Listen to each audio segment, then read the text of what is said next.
Welcome to the CrowdCrux crowdfunding podcast, where we talk about everything you need to know to run a killer crowdfunding campaign. My name's Sal Brigman, and thank you for listening. If you guys have any questions, comments, you'd like to reach out, you can always hit me up on Twitter. My handle's at sbrigman, SBRIGGMAN.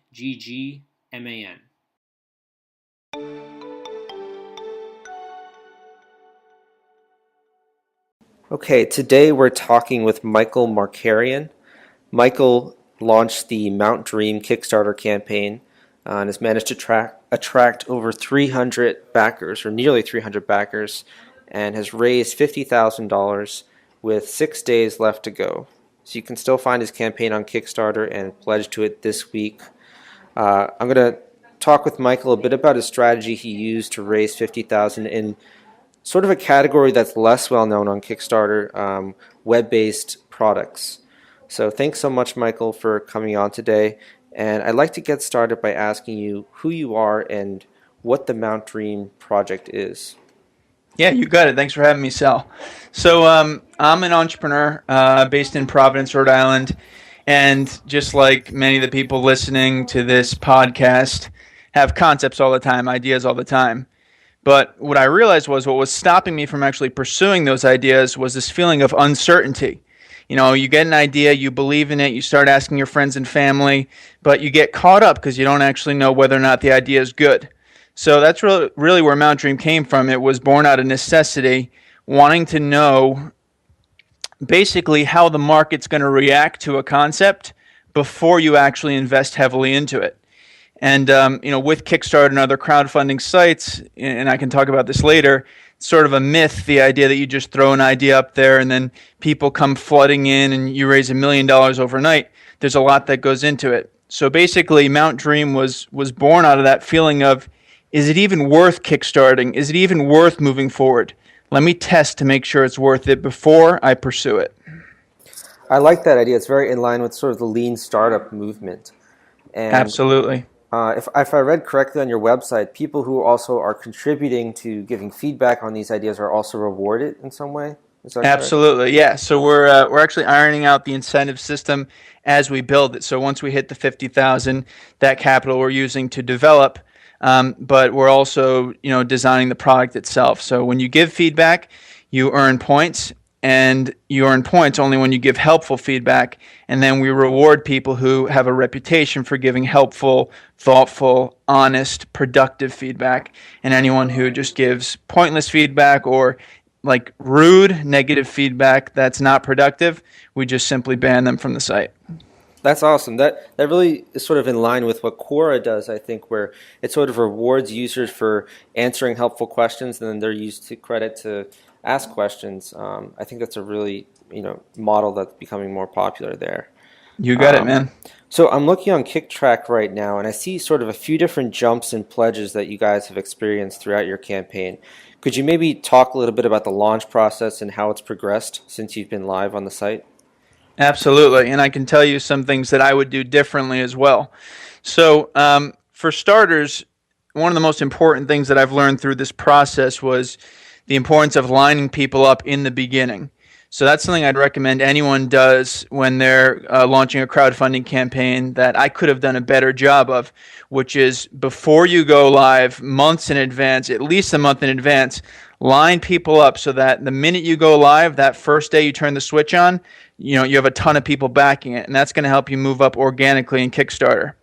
With our story, we had a few spikes for a few reasons. First, we had an article published on a site called Boston. A girl named Lauren Landry posted a great piece on it, and it helped tell the story because that's particularly important with tech or web projects that are not product-based.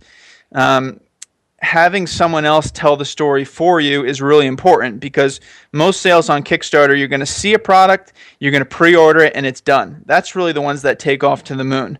So when you're doing a more concept-based thing, I think the reason a lot of concepts struggle, is because you don't have that instant understanding of what the product is. So to speak to some of the spikes, some of those came from, again, the first one I'd say came from a colleague that I had that it was just a personal network. So that we put some $10,000 packages in that people backed, and those were people that I knew. So, it just goes to speaking to having a good reputation, staying in touch with people, and just relying on your personal network to take you to a certain point. And then as the page becomes more popular, more and more people just start pitching in. Very cool. When you were doing your research, I haven't seen too many sort of web-based startups on Kickstarter being successful, aside from yours and, the Ghost blogging platform. That's sort of an open source software project. When you were doing your research, did you model your campaign after anyone out there? It's funny. It's funny you say that because the team, we had just sort of this joke going along. We were looking at Reading Rainbow, right? Because they had, such booming success, and obviously we don't have the nostalgia or the brand name of Reading Rainbow, but just looking at the way that they raised money for a web-based project, and they focused on the mission, right? They were trying to bring this idea of reading to the masses, this idea that 1 in 4 children of a certain age can't read, really simple text. So we focused on what's the mission that we have, and really harped on this idea of let's bring this opportunity of being able to start a business, de-risking business, and putting that opportunity in the hands of people, especially starting in America, which is where we're based, and just that we have a certain love for our nation. Not to be corny, it's just the truth. So I think focusing on that mission, and then also having a product behind it, you get people not only wanting to test their own ideas, which is why a lot of people got excited, but seeing the vision of, hey, this could help our nation. This really could be something that would help people who have ideas, who are sitting on the sidelines, get involved. So I think focusing on the mission was a critical piece of it. Very cool. So you guys are also, I think at least, getting feedback on your idea in the same way that your site is going to allow people or entrepreneurs to get feedback on their idea. Have you found that, through doing the campaign and doing all of the outreach, you've met entrepreneurs who are interested in the product and strangers from Kickstarter, or do you find that most of the people that have been brought to the project are sort of from your own network and your own marketing, Yeah, it's a great question. I think a lot of it in the beginning was from our own network. But what we did was we actually launched the test site on Mountain Dream that we just, real MVP, just pulled it together and reached out to different entrepreneurs to give feedback on the concept. And what was encouraging was that a lot of the people who said that they would buy the item or purchase it or get involved actually ended up backing the Kickstarter. Mm-hmm. So just like any other product that would be featured on Mountain Dream, we shared a video of it, and then had some simple questions. What's your likeliness to buy the product? And, what's some feedback? How would you refine it? How would you improve it? So we tested it there and then brought it on to Kickstarter, and a lot of those people backed it. And then, we also participated recently in an elevator pitch over in Rhode Island, and, people get it. I think anyone with ideas, any entrepreneur, yourself probably, going through your own ventures, you have that feeling of uncertainty. And it's a very relatable thing for people.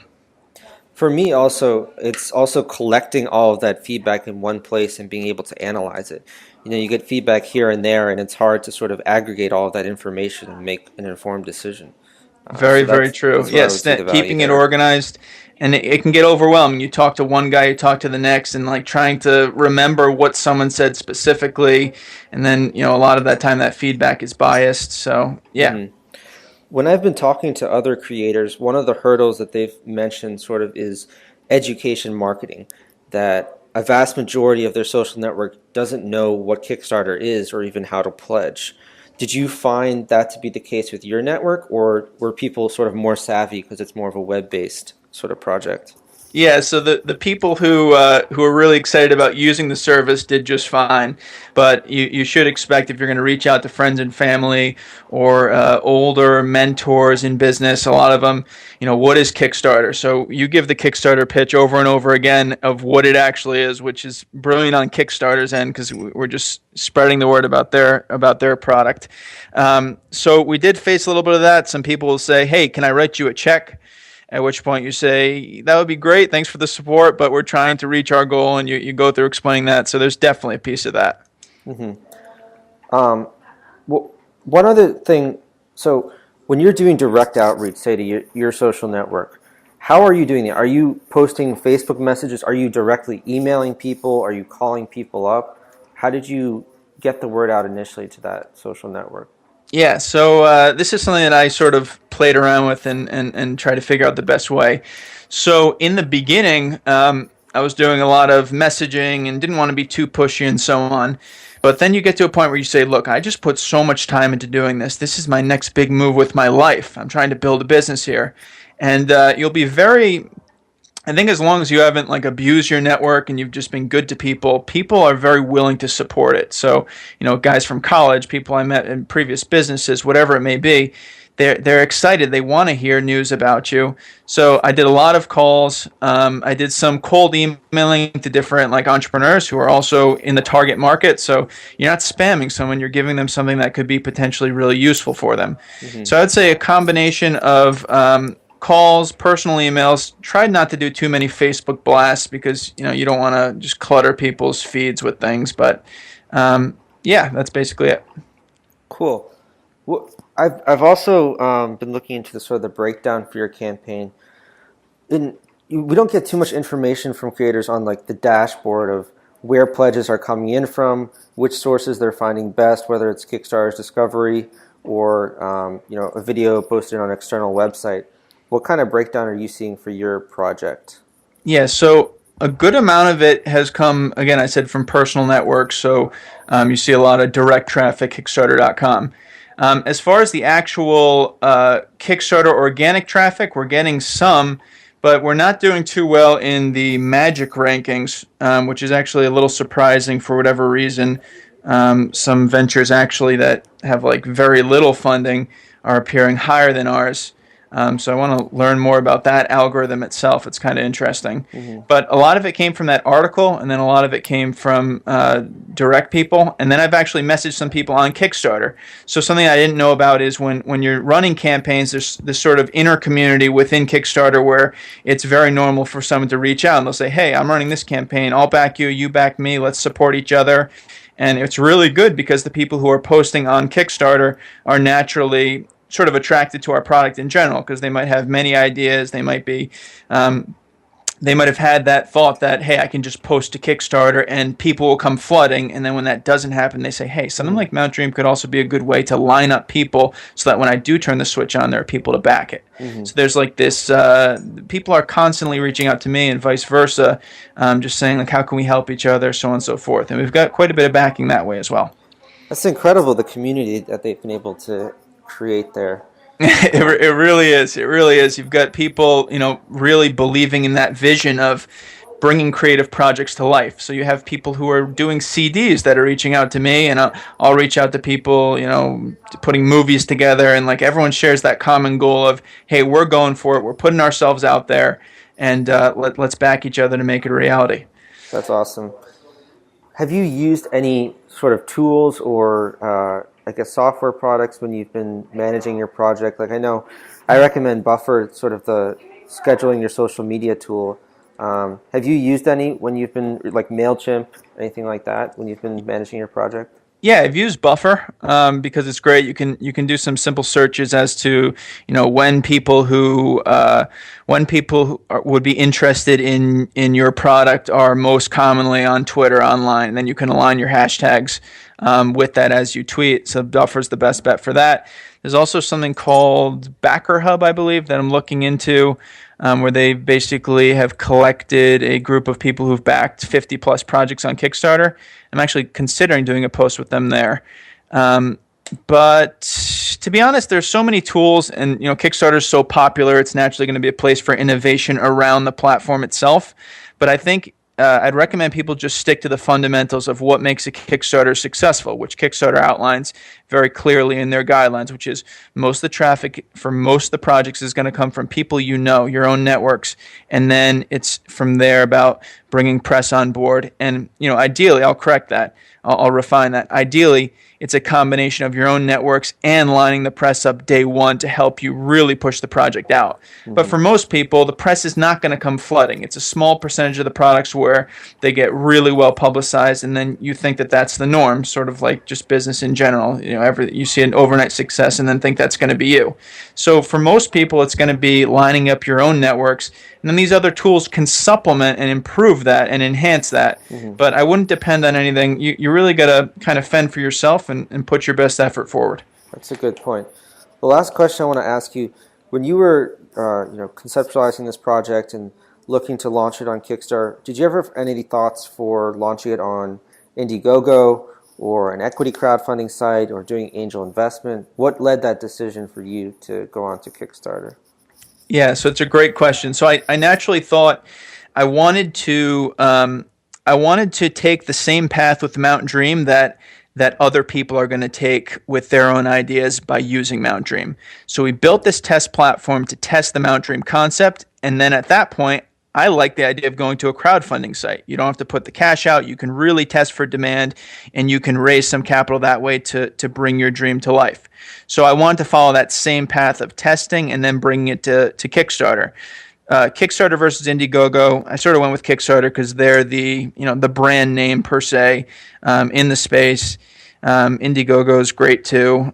One distinction that I think most people know is with Indiegogo, it's not all or nothing. So if you set the goal of 50K and you raise 10, you get to keep the 10. They'll charge a little bit of a higher rate. But with Kickstarter, it really is all or nothing funding. But I was thinking the community behind Kickstarter was what really tipped me to make the decision to go with Kickstarter. And it was also sort of a test. I've raised angel money before. You go to an investor, you pitch them their vision, you write a business plan, they write you a check if all goes well. And then you have to go seek customers. But right now, doing the Kickstarter, we have hundreds of people lined up to post ideas when Mountain Dream goes live. So it's just a tremendous advantage. People are excited. People know about it. And you do get some good momentum and publicity just being on Kickstarter. I've also seen that sentiment echoed by lots of other creators as well, that it's a great way to sort of begin to build that early tribe. Whereas, going with an angel investment, it's harder. You're going to have perhaps fewer backers with some connections, but you could really get that email list going in the beginning and getting those users who are going to sign up for your service from Kickstarter platform. Well, Absolutely. that's awesome. Yeah, thanks so much for sharing some of this information. I just want to remind people that they'll have 6 more days to be able to pledge to your project and gain access to Mount Dream when it goes live. Do you have any other announcements that are going to be coming up in the final few days for your project? Yeah, so just to summarize, the benefit of backing the Kickstarter is you get 50% off using Mount Dream. So if you have an idea that you want to test, it's usually $100 for 100 responses. If you back us in this project, we give you a 50% discount on that. And that's actually one little tidbit of advice I'd give also. If try to make your Kickstarter as much of a product as possible. So if you have a concept, rather than just saying, hey, post your concept and people will come flooding in and they'll just back it for no reason, try to refine it into looking as much like a product that can be pre-ordered as possible. So at this stage, no real announcements other than we're really focused on building the community now, getting the word out about that. So you can go to mountdream.com, learn more about what we're doing, and hopefully we have another strong 6 days. And thanks very much for having me, Sal. Yeah, definitely. Thanks for sharing all that great information, and I'll be sure to include the link to your project when I cross-post this to my blog. All right, you got it, man. All right, have a good one, Mike. You as well. Thank you for listening to episode 6 of the CrowdCrux Crowdfunding Podcast. I hope you enjoyed my talk with Michael. Again, his Kickstarter is called the Mount Dream Project. You can find it by going to Google or another search engine and inputting Mount Dream Kickstarter. You can come across this project. It has 6 more days. I think it's a really interesting and compelling project, particularly if you're an entrepreneur or an inventor and you're constantly coming up with ideas, new concepts for businesses. It's a good way to get feedback from your friends and family and potentially your target market. As I mentioned in the talk, one of the things I have trouble with is consolidating all of that feedback in one place. So I think that his new product will do a good job of that, and I look forward to when it's going to be live. I wanted to apologize for any of the background noise that you might have heard during this podcast. I'm working on creating a noise-free environment, which I'm sure you guys will enjoy, so that there isn't any kind of background noise while we're recording these. In the meantime, I appreciate your understanding, and we'll try to get that set up as soon as possible. I'm leaning towards releasing these podcasts every Friday. This one was a little bit odd because Michael's Kickstarter is going to end soon, and I really wanted to get some promotion out there for him for sharing all of these awesome tips. But I would expect the podcast to be released on Friday from now on. The next podcast will be talking about how to become a Kickstarter staff pick and all of the awesome things that come along with that. So stay tuned. Thanks for listening to this episode. If you have an idea or for a topic you'd like me to speak on, or for a guest you'd like me to interview, please tweet at me at sbrigman, SBRIGGMAN, and we'll get that going as soon as possible. If you enjoyed this episode, please take a moment to rate and leave a review of the podcast on iTunes. Stay tuned for the next episode where we talk about how you can become a Kickstarter staff pick.